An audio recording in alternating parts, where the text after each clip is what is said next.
Many years ago, this candle blessed our family with a miracle. Our house, our casita, came to life with magic.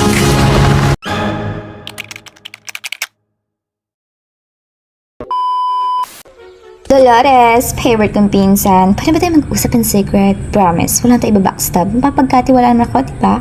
Alam ko nga, ikaw yung kumukuha dati ng barya na pambingo ng nanay mo para makapag-piso wifi ka, pero di kita sinumbong. Camilo, reunion to, hindi drag race. Umayos ka nga. Bawal bang umaura? Ano mang nangyari kagabi? Hayaan mo na, te. Malakas lang tama ng lamban ng kagabi. Yan, si Luisa. Siya ang nakakaalam ng pinagagawa mo kagabi. Oh, ayan. Maghain na. Kakain na.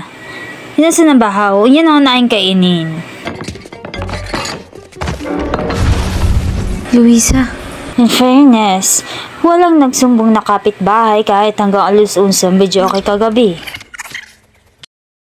In-invite niyo po si na Kapitan eh. Siyempre, para walang tanod, yung mga pa-birthday sa'yo ay tatabi muna ng mama mo, ha? Diyos ko, MM na naman. Eh, ipang dadown lang nila yan sa motor, tas ilang buwan nakatake na rin naman, diba?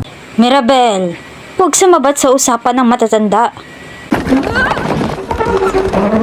Ang sinasabi ko, habang may pera tulad niyan, huwag waldas ng waldas.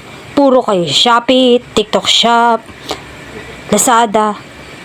Eto na nga ang chismis. Confirmed. Gustong isama ni Apam itong si Isabel sa Amerika. Sino nga yung vlogger na nakita natin? Pinay in Alaska. Yun na nga. Gayahin mo yun, Nini, ha? Magpadala ka lagi kapag nandun ka na. Ang mga pamangkin mo, tulungan mo na rin.